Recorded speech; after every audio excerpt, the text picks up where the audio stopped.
ક્યાં ગઈ હતી તું? જલ્દી તૈયાર થા ને, હમણાં મહેમાન આવતા હશે. અરે દાદા, આ મારી ફ્રેન્ડના ત્યાં જ્વેલરી લેવા ગઈ હતી. બેટા, તું પહેર ને એટલા ઘરેણા તો તારી પાસે છે, તો પછી આ તારી બેન પણ પાસેથી લાવવાની શું જરૂર હતી?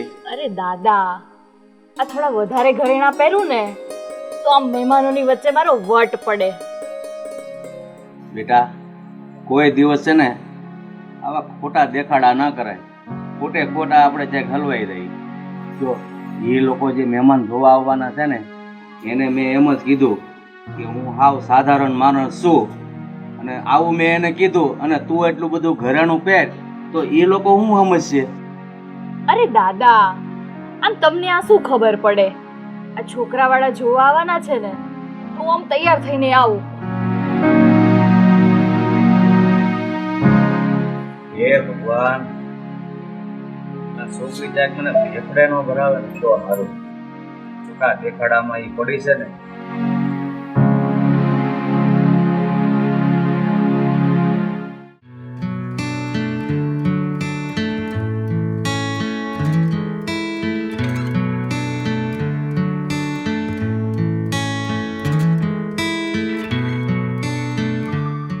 છોકરી દેખાતી નથી.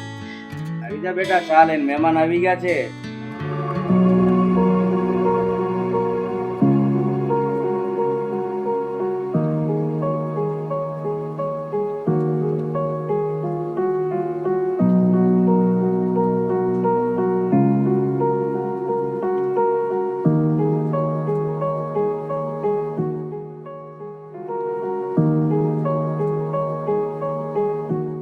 કેટલું ભણી છે?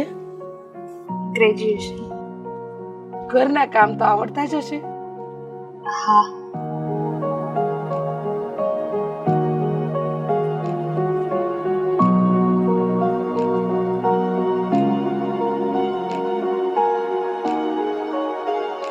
તમે બંને જરા આવો ને, મારે વાત કરવી છે. 2 મિનિટ હો.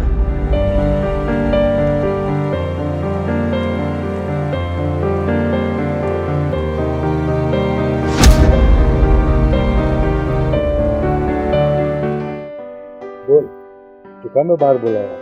હા મમ્મી, આમ અચાનક અહીંયા કેમ બોલાવી લીધા? બેટા, મારે તમારા બંનેની સાથે છે ને વાત કરવી છે.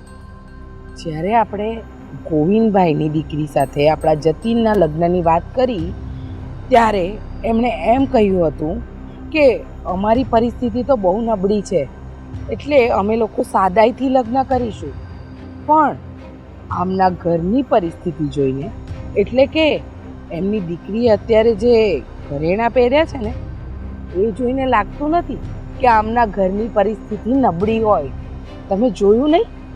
એને ગળામાં ચેન પહેર્યો હતો, હાથમાં ઘડિયાળ સોનાની હતી. હવે કમસે કમ નહીં તો પણ એના શરીર ઉપર 15 તોલા સોનું તો હશે જ. આ જોઈને તમને લાગે છે કે એમની પરિસ્થિતિ નબળી હશે? રાધા, તારી વાત વિચારવા જેવી તો છે જ, પણ અત્યારે એ વાત કંઈ કરવાની નથી. આપણે ઘરે જઈને વિચારી અને તમને જવાબ આપશું એવું કહીને નીકળી જવાનું છે. તમે કહ્યું એ બરાબર. તો ચાલો હવે અંદર.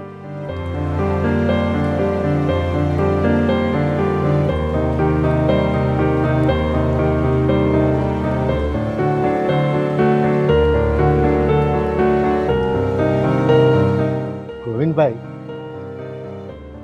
તમારી દીકરી તો અમને પસંદ આવી ગઈ છે, પણ અમે ઘર મેળે થોડું પ્રયાણ કરી અને 1-2 દિવસમાં જવાબ આપશું તમને.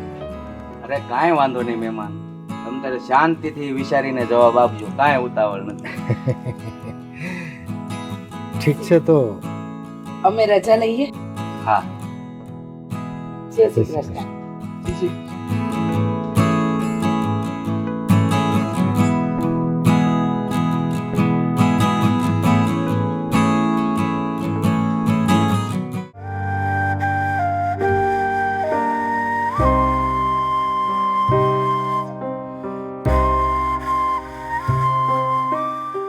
કૃષ્ણ. કેમ મને અહીં બોલાવ્યો? કાંઈ વાત કરવી હતી? ગોવિંદભાઈ, તમારી દીકરી ઈશા અને અમારા જતીનની સગાઈની જ્યારે વાત ચાલી ત્યારે તમે એવું કીધું હતું કે અમે સાધારણ ઘરવાળા છીએ, એટલે અમે લગ્ન સાદાઈથી કરશું અને કરિયાવર વધારે નહીં આપી શકીએ. હા ગિરીશભાઈ, એ વાત એકદમ સાચી છે. ખરેખર મારા ઘરની પરિસ્થિતિ બહુ નાજુક છે. ઈશાના પપ્પાના મૃત્યુ પછી અમારા ઘરની આવક સાવ બંધ થઈ ગઈ છે. બસ આ મારું થોડું ઘણું વ્રત પેન્શન આવે છે અને મારી બીજા ટ્યુશન ચલાવે છે. બસ એમાંથી અમે અમારા ઘરનો ખર્ચો માંડ પૂરો કરી શકીએ છીએ. એ સિવાય અમારી પાસે બીજી કોઈ આવક નથી. વાહ ગોવિંદભાઈ વાહ, જુઠ્ઠું બોલવાનું તો કોઈ તમારી પાસેથી શીખે. અમે જે દિવસે તમારી છોકરીને જોવા આવ્યા એ દિવસે તમારી દીકરીએ ઓછામાં ઓછા 10 થી 15 તોલા ઘરેણાં પહેર્યા હતા, અને આટલું સોનું તો કોઈ કરોડપતિની દીકરી જ પહેરી શકે. અરે રાધાબેન, હું તમને કઈ રીતે સમજાવું? નિશા પાસે તો ખાલી ફક્ત 5 તોલું જ સોનું છે, અને એ પણ એની મમ્મીનું. અને તે દિવસે જે પહેર્યું હતું ને એ તો એની બહેનપણી પાસેથી માગીને લાવી હતી. વાહ ગોવિંદભાઈ વાહ, શું ઉઠા ભણાવો છો તમે તો. હા, આ સોનું છે, રસ્તે રખડતી વસ્તુ નહીં કે કોઈ પણ પોતાનું સોનું બીજાને પહેરવા આપી દે. તમે જાઓ, આ ખોટી વાત ન કરો. રાધાબેન, આ વાત સાચી છે. તમે મારી વાત ઉપર વિશ્વાસ કરો. વિશ્વાસ? વિશ્વાસ કરવા જેવું તમે કઈ કર્યું છે? આમાં વિશ્વાસ શું કરવાનો? અરે મને નહીં, આ તમારી વાત તો છે ને કોઈના ગળે ઉતરે એમ નથી. ગોવિંદભાઈ, રાધાની વાત સાચી છે. તમારે લગ્નમાં વધારે ખર્ચો ન કરવો પડે અને કરિયાવર વધારે ન આપવો પડે ને, એટલે તમે ખોટું બોલી રહ્યા છો. પણ મારી એક વાત ધ્યાનમાં રાખજો, તમારે ધામધૂમથી લગ્ન કરવા હોય અને પૂરતો કરિયાવર આપવો હોય ને તો જ વિચારીને વાત કરજો. અને તો જ અમારી પણ છે ને લગ્ન માટે હા હશે, નહીતર અમારો જવાબ ના છે. સમજી ગયા?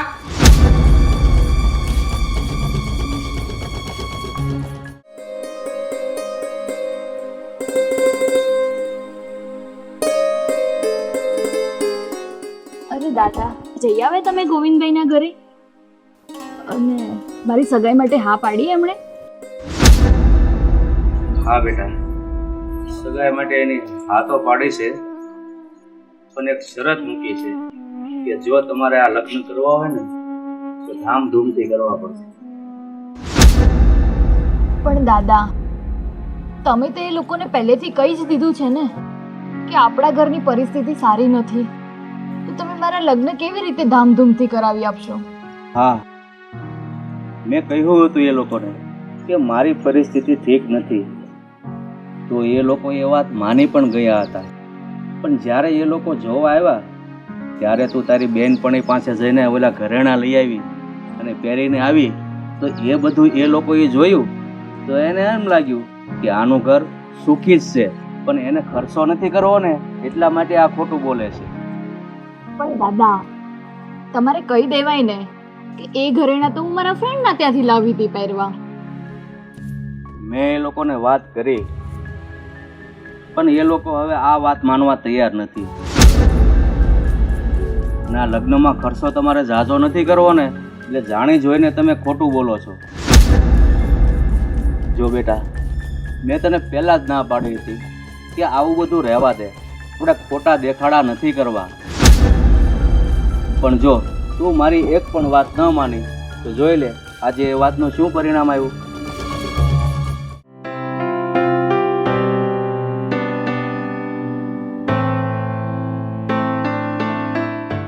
આંટી, બેસ ને બેટા. કેમ આવવાનું થયું? કઈ કામ હતું? હા આંટી, મારે તમારી સાથે થોડીક વાત કરવી છે. બોલ ને, શું વાત કરવી છે?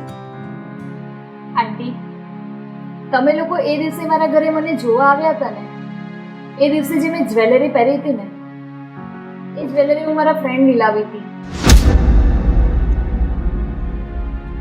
એ દિવસે મેં ખાલી દેખાવ કરવા માટે આ બધું કર્યું હતું. બાકી મારી પાસે તો મારી મમ્મીનું જે 5 તોલા સોનું છે ને એ જ છે. અને મારા શરીર પર જે તમે એ દિવસે ઘરેણાં જોયા ને એ બધા મારી ફ્રેન્ડના હતા. અને તમને લોકોને એ જોઈને એવું થયું કે અમે લોકો સુખી છીએ. પણ મારા દાદાની પરિસ્થિતિ બહુ ખરાબ છે.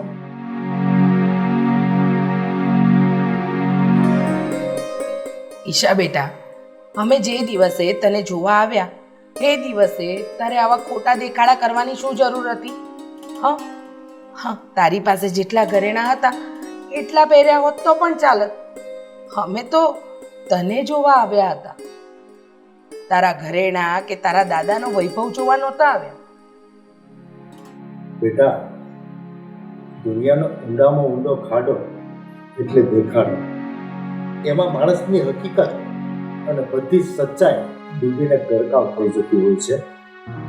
પછી એ માણસ ગમે એટલું સાચું દુનિયાને બતાવ્યા કરે ને તો પણ એની સચ્ચાઈ દુનિયાને ગળે ઉતરતી નથી.